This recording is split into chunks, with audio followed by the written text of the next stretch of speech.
দুর্নীতির অভিযোগে অঙ্গনওয়াড়ি সেন্টারে তালা ঝুলিয়ে দিল স্থানীয়রা।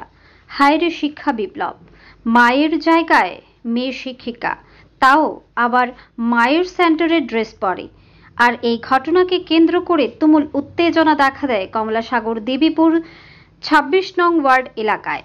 যদিও শেষ পর্যন্ত বাধ্য হয়ে এলাকার প্রমিলা বাহিনী অঙ্গনওয়াড়ি সেন্টারের ভেতর থেকে দিদিমণির মেয়েকে বের করে দিয়ে তালা ঝুলিয়ে আন্দোলনে নামে বৃহস্পতিবার সকালে। তাদের বক্তব্য, যতক্ষণ পর্যন্ত নতুন দিদিমণি নিয়োগ না করা হবে ততক্ষণ পর্যন্ত তালা খোলা হবে না।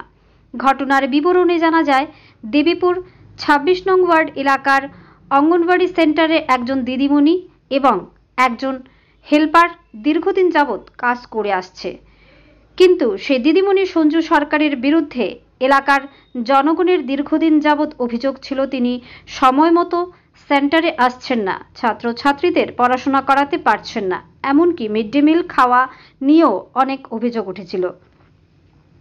এলাকার জনগণের অভিযোগ, দীর্ঘ ৯ মাস যাবৎ মিড ডে মিলের খাবার সেই দিদিমণি গিলে খেয়ে ফেলেছে, এমনকি গর্ভবতী মহিলাদেরও বিদ্যালয় থেকে চাল দেওয়া হচ্ছে না। শেষ পর্যন্ত তাদের অভিযোগের পরিপ্রেক্ষিতে সেন্টারে চলে আসেন বিশালগড় সিডিপিও অফিসের ২ আধিকারিক। পরবর্তী সময়ে তথ্য সহকারে প্রমাণিত হয় যে দিদিমণি সঞ্জু সরকার লেখাপড়া বলতে কিছু জানেন না, এমনকি অ আ ক খ বলতেও পারছেন না। দীর্ঘ ৯ মাস যাবৎ মিড ডে মিলের খাওয়া ছাত্রছাত্রীদের না দিয়ে চুরি করে নিয়েছে, তার তথ্য সহকারে প্রমাণিত হওয়ায় পরবর্তী সময়ে ২ আধিকারিক সেন্টারের দিদিমণি সঞ্জু সরকার সেন্টারে না আসতে বলে এবং হেল্পারের ওপর সম্পূর্ণ দায়িত্ব ছেড়ে দেয় বলে। কিন্তু আচমকাই বৃহস্পতিবার সকালবেলা ১ মাস পর ঘুরে বসে থাকা দিদিমণির মেয়ে সেন্টারে এসে হাজির হয়, তাও আবার ড্রেস পরে। আর তাতেই ক্ষিপ্ত হয়ে ওঠে এলাকার জনগণ। তাদের বক্তব্য যে দিদিমণিকে বিভিন্ন অভিযোগ পেয়ে সেন্টার থেকে বের করে দেওয়া হয়েছে, তার মেয়ে কি করে সেন্টারে আসে কাজ করতে। পরবর্তী সময় তালা ঝুলিয়ে এলাকার প্রমিলা বাহিনী জানিয়ে দেয় নতুন দিদিমণি আসলেই তালা খোলা হবে। যদিও দিদিমণির মেয়ে জানান এলাকার প্রধানের অনুমতি নিয়েই সেখানে এসেছেন তিনি। ব্যুরো রিপোর্ট আরই ধর্মনগর।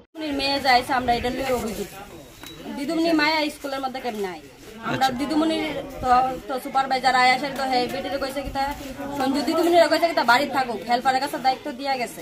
বাড়িতে আর কারণ হইতা কি অভিযোগ পাইছে জানার বিরুদ্ধে? আমরা স্কুলের মধ্যে তো রেশন আজকে ৯ মাস ধরে পাই না, রেশন যদি ৯ মাস ধরে পাই না তাহলে আমরা বাচ্চাটা কেমনে খাওয়াবো? আমরা তো গরিব মানুষ, আমরা স্কুল থেকে চাল ডাল পাই আসা, কিন্তু বাচ্চারাও খাওয়াই বাড়ির মধ্যে। তারপরে দিয়া সেটা হয়তো আজকে ৯ মাস ধরে যখন দেয় না, তাহলে কেমন লেখাপড়া করেছিল? তাহলে কিছুই পারে না। তারপরে কি হয়েছে?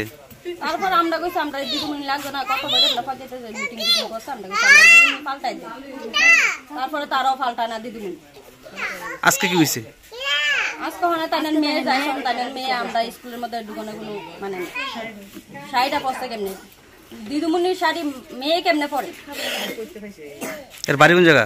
কমাল সাহেব ২৬ কাজ বিয়া দিছে, কোন এটা স্যার কইতে পারেনি। আপনার এখন কি বক্তব্য থাকবে? কারণ আমরা স্কুল থাক বন্ধ থাক দরকার, আর নাহলে আমরা নতুন দিদিমণি লাগবে।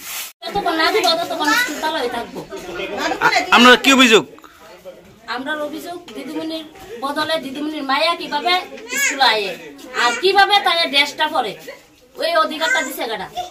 আগে দিদিমণি কি ছিল? আগে দিদিমণি পড়াশোনা জানতো না। তারপরে কি হয়েছিল? তার নাকি না আসার জন্য না করছিল?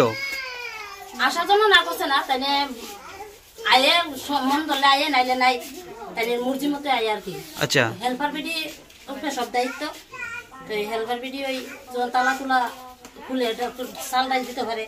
তো এটা যে পড়াশোনা ওই না, খানা খুনাও না, তাহলে শুধু শুধু এটা খুললে রেখে লাভ নাই, এটা তালা হইতে হোক। আজকে কি হয়েছে?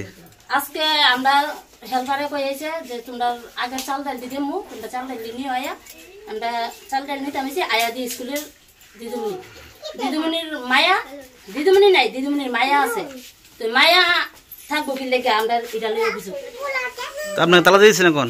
হ্যাঁ তালা দিছি, দিদিমণি মায়ের বিয়েছে, দিলে মোরা থেকে না সেটা স্কুল ডিল করবো কে লিগে। আপনার আর কি অভিযোগ আছে? এখন তালা কি খুলতেন না এখন আর নাকি? না তালা খুলতাম না, যতক্ষণ আমরা নতুন দিদিমণি না পাই ততক্ষণ আমরা তালা খুলতাম না, তালা থাকবে।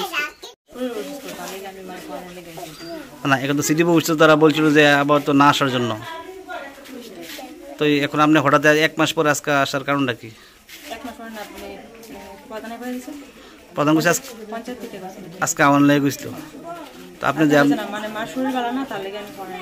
আপনি যে ড্রেস, আপনার মার ড্রেসটা বলেছেন, এটা কি আপনি চাকরি পেয়েছেন না এমনি হঠাৎ ড্রেসটা পরে আসার? আমি যে আজকে যাইছি ফরেনের লেগে, আমি যে মানে পড়ামু যে স্টুডেন্টরা তো বুঝবেই না যে কাটা স্টুডেন্ট মানে মাস্টার কাটা এইটান ড্রেসটা না করলে বুঝবো কেমন আমি যে পড়া জানাইছি, তাহলে আমি ড্রেসটা বেরিয়েছি।